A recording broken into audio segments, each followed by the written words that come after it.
Hi all. 2024 November മാസത്തിലെ ഏറ്റവും പുതിയ കറണ്ട് അഫെയർ ആണ് നമ്മൾ ആദ്യമായിട്ട് ഡിസ്കസ് ചെയ്യുന്നത്. 2024 UN ജൈവ വൈവിധ്യ ഉച്ചകോടിക്ക് വേദിയായത് കാലി, കൊളംബിയ. രാജസ്ഥാൻ ആസ്ഥാനമായുള്ള മേഘ് മണ്ഡൽ സംസ്ഥാന്റെ 2024 രാജ രവിവർമ്മ ചിത്രകാർ സമ്മാൻ പുരസ്കാരത്തിന് അർഹനായ മലയാളി മുരളി ചീരോത്ത്. അടുത്തിടെ അന്തരിച്ച പ്രമുഖ ഇലക്ട്രോണിക് ഉത്പന്ന നിർമ്മാണ കമ്പനിയായ BPL ഗ്രൂപ്പ് സ്ഥാപകനായ വ്യവസായി TGP നമ്പ്യാർ. ഭരണഘടനയുടെ 21-ാം അനുച്ഛേദം പ്രകാരമുള്ള ജീവിക്കാനുള്ള അവകാശത്തിന്റെ ഭാഗമാണ് അമ്മയുടെ മുലയൂട്ടാനുള്ള അവകാശവും എന്ന് അടുത്തിടെ പ്രസ്താവിച്ച കോടതി കേരള ഹൈക്കോടതി. 2024 വാക്കായി കോളിൻസ് നിഘണ്ടു തിരഞ്ഞെടുക്കപ്പെട്ടത് ബ്രാറ്റ്.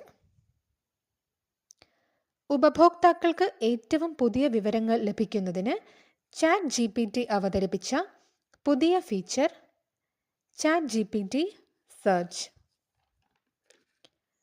US-ന്റെ 47-ാമത് പ്രസിഡന്റായി തിരഞ്ഞെടുക്കപ്പെട്ടത് ഡൊണാൾഡ് ട്രംപ്. 2024 നവംബറിൽ അന്തരിച്ച പ്രമുഖ അമേരിക്കൻ ജാസ് വാദകനും ആൽബം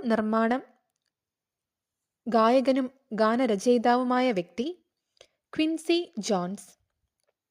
കൃത്രിമമായി സൂര്യഗ്രഹണം സൃഷ്ടിച്ച് സൂര്യന്റെ കൊറോണയെക്കുറിച്ച് പഠിക്കുന്നതിന് വേണ്ടി യൂറോപ്യൻ ബഹിരാകാശ ഏജൻസി രൂപകൽപ്പന ചെയ്ത ദൗത്യം പ്രോബ 3. സ്ത്രീ ശാക്തീകരണത്തിന്റെ ഭാഗമായി അർഹരായ സ്ത്രീകൾക്ക് സൗജന്യ ഗ്യാസ് സിലിണ്ടറുകൾ നൽകുന്ന ദീപം 2.0 പദ്ധതി ആരംഭിച്ച സംസ്ഥാനം ആന്ധ്രാപ്രദേശ്. 2024 നവംബറിൽ ബംഗളൂരുവിലെ ISRO telemetry tracking and command നെറ്റ്വർക്കിന്റെ ഡയറക്ടറായി നിയമിതനായത് AK അനിൽകുമാർ.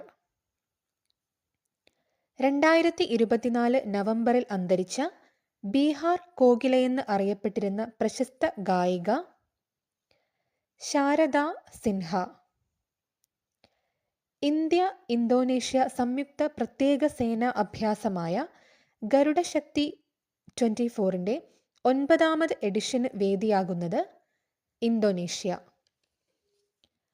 സർദാർ വല്ലഭായ് പട്ടേലിന്റെ ഓർമ്മയ്ക്കായി ദേശ് കാ വല്ലഭ് എന്ന പ്രതിമ നിലവിൽ വന്ന സ്ഥലം തവാങ്, അരുണാചൽ പ്രദേശ്. മികച്ച ജില്ലയ്ക്കുള്ള 2024 ഭരണഭാഷ അവാർഡ് നേടിയ ജില്ല പത്തനംതിട്ട.